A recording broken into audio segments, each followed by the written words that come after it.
Sachin Tendulkar, Michael Clarke, Sehwag and Steve Smith లాంటి గొప్ప గొప్ప క్రికెటర్స్ అందరూ ఒక క్రికెటర్ని పొగిడి గ్రేటెస్ట్ ఆఫ్ ఆల్ టైమ్స్ అన్న బిరుదిచ్చారు. గోట్లు, కింగ్లు ఊరికే అయిపోతారా? అవసరమైనప్పుడు పెద్ద అన్నలాగా నిలబడ్డాడు అండ్ టీమిండియాకి ధైర్యాన్ని ఇచ్చాడు.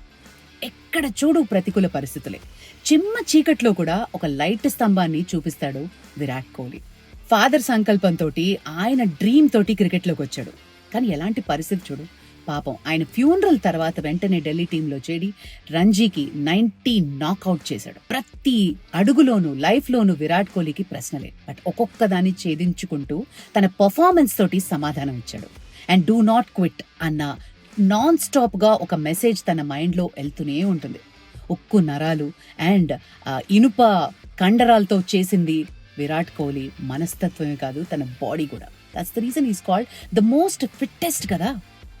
ప్రతి అడుగులోనూ తను ఎన్ని సాక్రిఫైసెస్ చేస్తాడంటే, ఒక పర్టికులర్ ఫుడ్ తనకిస్తే లైఫ్ లాంగ్ ఇది తినడానికి కూడా నేను వెనకాడను అంటాడు.